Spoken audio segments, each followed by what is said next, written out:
montes. E ele vem saltando pelos montes.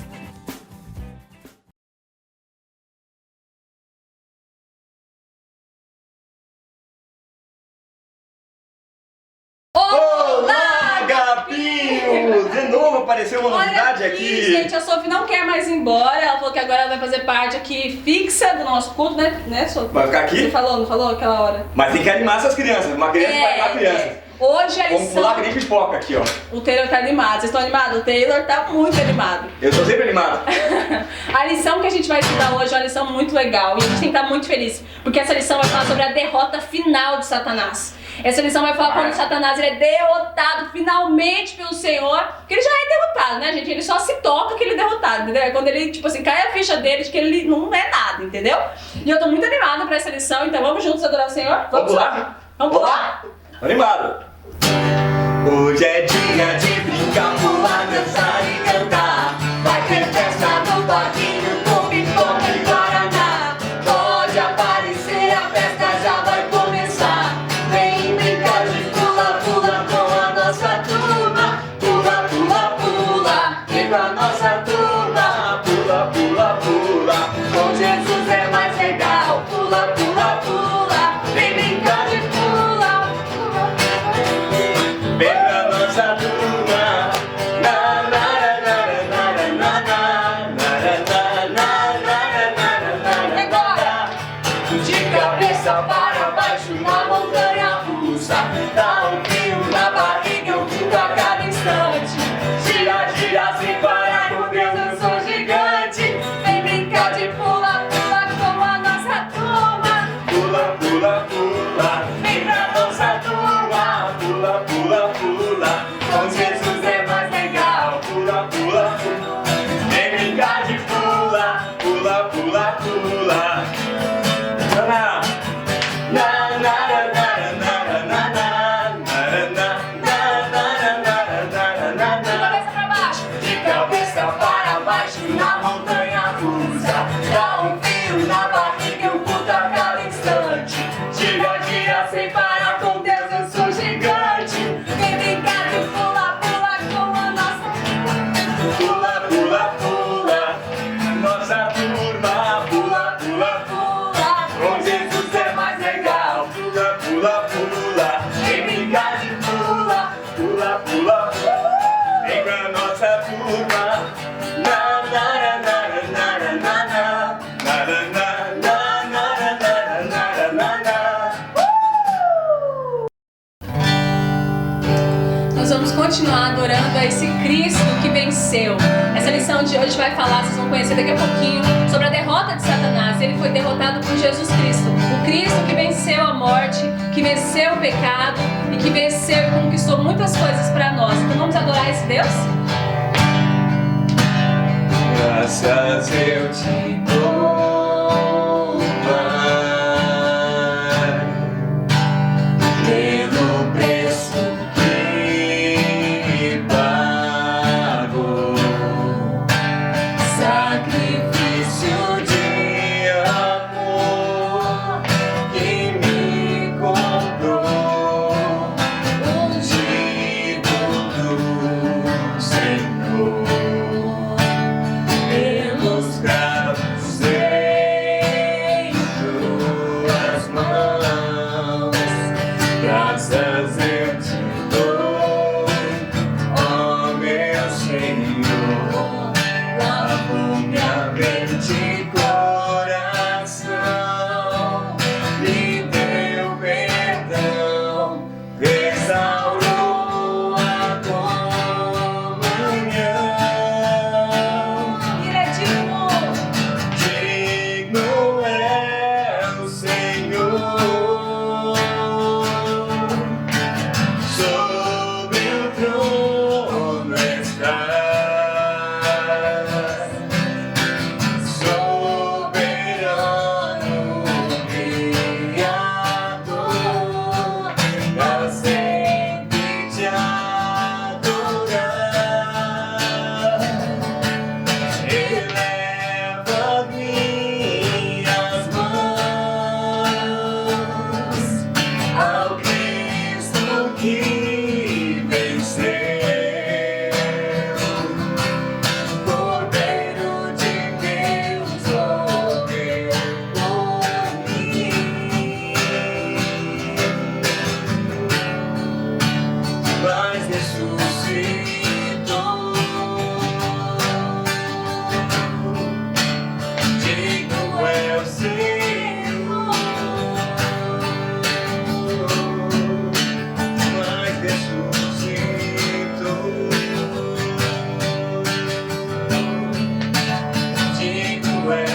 Olá, querido Agapinho, estamos aqui de novo. Nós falamos da reta final semana passada. Quem lembra? Hoje nós vamos falar da derrota final de Satanás. Então é muito importante que você pegue seu caderno, continue anotando as coisas mais importantes, continue aí gravando o versículo-chave, continue compartilhando esse vídeo com muitas crianças, mande para um amigo, mande para pessoas para que eles possam assistir essa série surpreendente que foi o Apocalipse. Então nós estamos aqui acabando, finalmente, nos últimos capítulos, descobrindo o que vai acontecer. O que vai acontecer com cada passo que a gente vai dando nessa reta final. Então, nosso versículo-chave diz assim: onde está, ó morte, a tua vitória? Onde está, ó morte, o teu aguilhão? Porquanto o aguilhão da morte é o pecado, e o poder do pecado é a lei. Contudo, graças a Deus que nos dá a vitória por intermédio do nosso Senhor Jesus Cristo. 1 Coríntios 15, de 55 a 57. E o nosso texto bíblico está em Apocalipse 20, de 7 a 15. Acompanhe essa leitura. Quando se completarem os 1000 anos, Satanás será solto da sua prisão e sairá para seduzir as nações que estão nos 4 cantos da terra, Gog e Magog, cujo número é como a areia do mar, a fim de ajuntá-las para a grande guerra. E eles subiram sobre a largura da terra e cercaram o arraial dos santos e a cidade amada. E de Deus desceu fogo, saiu do céu e os devorou. E o diabo que os enganava foi lançado no lago de fogo e enxofre, onde estão a besta e o falso profeta. E serão atormentados dia e noite para sempre e sempre. E eu vi um grande trono branco, e aquele que estava sentado sobre ele, de cuja face a terra e o céu fugiram, e não se achou lugar para eles. E eu vi os mortos, pequenos e grandes, em pé diante de Deus. E os livros foram abertos. O outro livro foi aberto, que é o livro da vida, e os mortos foram julgados pelas coisas que estavam escritas nos livros, de acordo com as suas obras. E o mar entregou os mortos que havia nele. E a morte e o inferno entregaram os mortos que neles havia. E eles foram julgados, cada homem de acordo com as suas obras. E a morte e o inferno foram lançados no lago de fogo. Esta é a segunda morte. E todo aquele que não for encontrado inscrito no livro da vida foi lançado no lago de fogo. Chegamos em Apocalipse 20. Aqui nós vemos que o anticristo, o falso profeta e seus seguidores foram derrotados e mortos. Chegamos aqui vendo a descrição de Cristo como vitorioso. Com a derrota de seus adversários, Jesus estabelece o fim do mal e de toda a sua representação. Aleluia! Nesse capítulo, já próximo do fim, João vai nos mostrar a prisão de Satanás e o fim do ciclo de existência da morte e do Hades. Hades aqui quer dizer inferno. Acaba isso aqui. Essa será a última tentativa do diabo, da besta, do falso profeta e dos seguidores de destruir a igreja do Senhor. É chamada de a grande tribulação. A conclusão virá nos versículos 9, 10 e 11, quando Jesus volta glorioso e derrota definitivamente Satanás. Ai, que coisa boa, não é, Agapinho? Ele julga os ímpios e declara o fim da eternidade com a sua igreja. Então, olha só que coisa mais impressionante para mim e para você. Jesus derrota a morte e decreta a morte de Satanás. Quando se completar os 1000 anos, Satanás será solto da sua prisão e sairá para seduzir as nações que estão nos 4 cantos da terra, Gog e Magog, cujo número é como a areia do mar, a fim de ajuntá-las para a grande guerra. E eles subiram sob a largura da terra e cercaram o arraial dos santos e a cidade amada. E de Deus desceu fogo, saiu do céu e os devorou, como nós lemos ali em cima. Mantendo a figura de períodos de tempo, esse versículo serve como um aviso importante. Enquanto a história continua na terra, seria errado presumir que o diabo nunca mais tentaria se levantar, ou que outros santos em outras épocas não poderiam sofrer perseguições brutais. Aqui nós vemos ele atuando de novo. A situação geral dele é de poder muito limitado. E agora, os santos, em qualquer circunstância, têm confiança da vitória pelo sangue do Cordeiro. Eu tenho, você tem? Eu já tenho agora, imagina esses que resistiram até a final. É possível para ele atacar novamente, mas nenhum dos ataques dele contra os fiéis serão bem-sucedidos. Gog ou Magog representam os povos ímpios que se levantam contra o reino do Senhor e contra o seu povo escolhido. O texto diz que o número deles é como a areia do mar. Você já pensou quantos grãos tem a areia do mar, Agapinho? Números podem até impressionar os homens, mas eles nunca impressionam o Senhor Todo-Poderoso. E não devem impressionar os seguidores dele. A questão não é quantos, mas é quem. O diabo é um perdedor, é quem perderá esta e todas as batalhas contra o Senhor. Jesus é o vencedor e aqueles que ficam do lado dele têm a garantia da vitória. O restante do versículo mostra isso dizendo que de Deus desceu fogo, saiu do céu e os devorou. Ele, Satanás, perde totalmente porque o fogo desceu do céu e o consumiu. Não precisamos temer. Deus é o nosso grande general de guerra. Sabe qual é o nome dele? El Shaddai, Deus Todo-Poderoso. Seu nome também é Jeová Sabaiote, o Senhor dos Exércitos. Nele está a vitória. E o diabo que os enganava foi lançado no fogo, no lago de fogo e enxofre, onde estão a besta e o falso profeta, e serão atormentados dia e noite para sempre e sempre. Apocalipse 29. O lago de fogo não mata Satanás para sempre, mas sim coloca ele num tormento eterno. No próximo capítulo, nós descobriremos que as pessoas que não obedecem ao Senhor também serão lançadas nesse lago. O castigo descrito aqui é de tormento eterno para sempre. Querido Agapinho, só há dois caminhos, céu ou inferno. E precisamos decidir hoje qual lugar nós queremos habitar, porque o dia do julgamento do Senhor é verdadeiro e vai acontecer. Os últimos versículos do capítulo 20 descrevem uma cena de julgamento e destruição dos mortos. A santidade de Deus não aceita a impureza daqueles cujos nomes não foram achados no livro da vida. O trono branco aparece somente aqui no versículo 11, mas a ideia do julgamento divino aparece em diversos textos, tanto do Antigo como do Novo Testamento. O trono mostra o domínio e branco representa a santidade. Olha o que o texto diz: e eu vi os mortos, pequenos e grandes, em pé, diante de Deus, e os livros foram abertos, e outro livro foi aberto, que é o livro da vida, e os mortos foram julgados pelas coisas que estavam escritas nos livros, de acordo com as suas obras. Apocalipse 20, 12. Os mortos, nesse caso, seriam aqueles que se dedicavam à besta. Nenhum morto foi isento do julgamento, ninguém que morreu vai ser isento. Até os ímpios, entregues à morte e ao inferno, serão apresentadas para o grande julgamento. Deus tem domínio e ninguém consegue proteger os mortos do julgamento dele. Deus é justo e dará a cada um segundo as suas obras. Então, mesmo que seja daqui muitos anos e a gente já tenha morrido, Deus vai julgar todas as pessoas, os vivos e os mortos.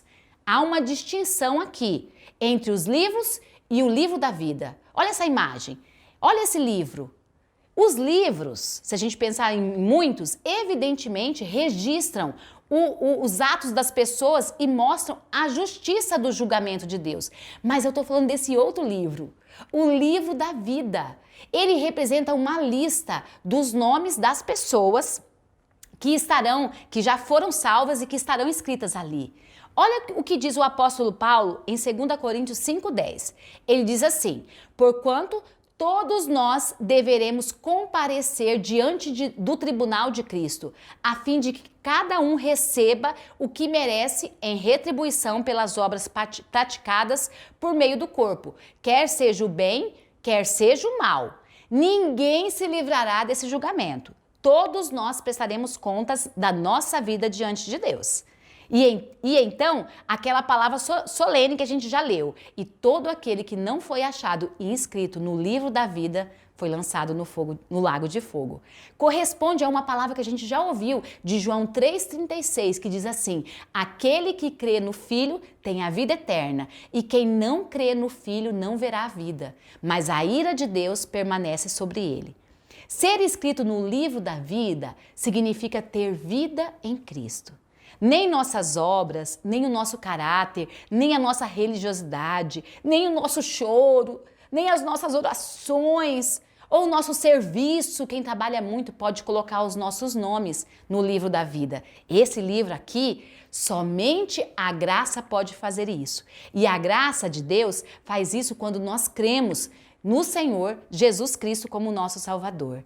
Por isso, Jesus venceu. Por isso, Ele está ali para julgar. E Ele julga até mesmo a morte. E aí a gente vai para essa parte que diz: onde está a morte, a sua vitória? Eu quero falar para você, a morte e o inferno são inimigos de Deus. Mas são dominados e vencidos pelo Senhor nesse capítulo. O vencedor é isento dessa morte. Ele participa da vida que há em Cristo Jesus. O apóstolo Paulo vai nos dizer em 1 Coríntios 15, 26 que o último inimigo a ser destruído é a morte. A ideia é que a morte é considerada como a separação da alma e do corpo, com todos os problemas que acompanham. E agora isso não vai mais existir. Por isso o nosso versículo-chave diz: onde está, ó morte, a tua vitória? Onde está, ó morte, o teu aguilhão? Porquanto o aguilhão da morte é o pecado, e o poder do pecado é a lei.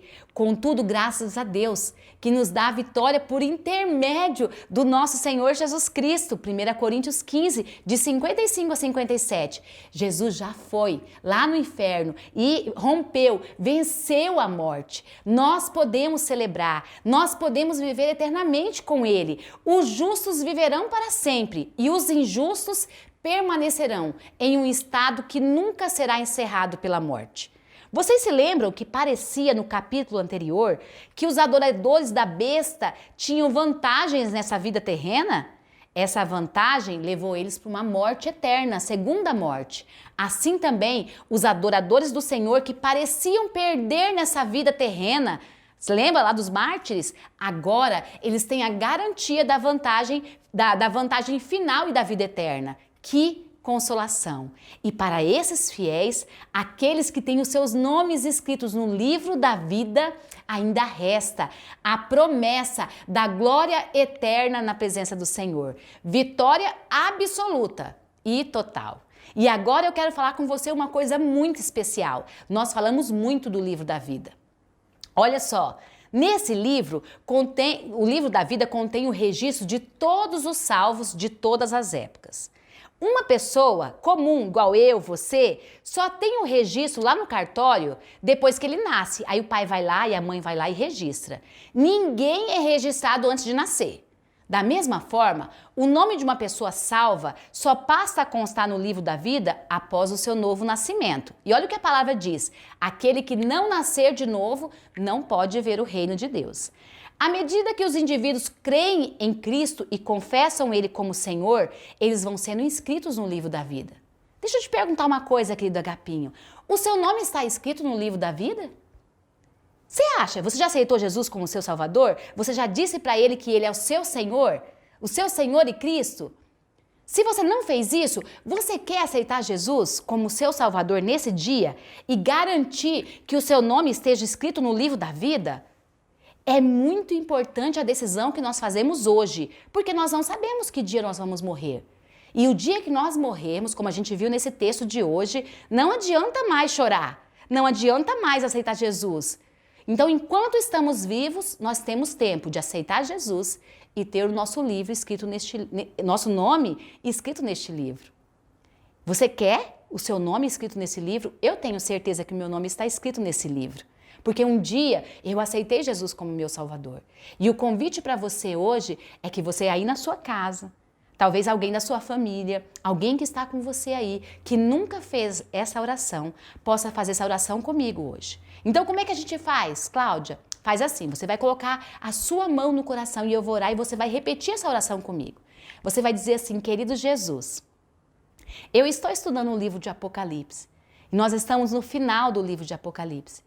E aqui eu percebi que para ter meu nome escrito neste livro da vida, eu preciso aceitar Jesus, o vitorioso, o majestoso, aquele que vence a morte, aquele que vence o diabo, aquele que nada pode deter. Eu quero aceitar o Senhor como meu Salvador. Eu quero te aceitar no meu coração, na minha vida, na minha mente. Eu recebo o Senhor como meu Salvador a partir de hoje. Porque eu quero, Senhor, estar contigo nesse grande dia, nesse dia final. E eu não quero estar com o Senhor só neste dia, mas eternamente. E eu entendi, eu aprendi durante os ensinos do livro de Apocalipse, que eu preciso estar contigo se eu quiser vencer e chegar com o Senhor até o final. Em nome de Jesus, eu entrego a minha vida ao Senhor neste dia. Em nome de Jesus, amém.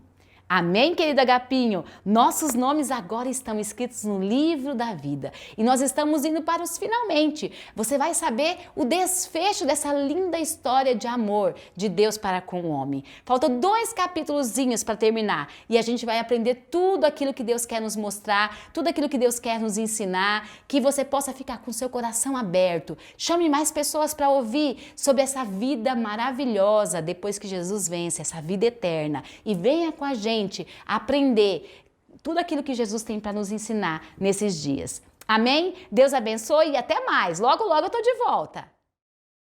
Incendeia, Senhor, a sua noiva. Incendeia.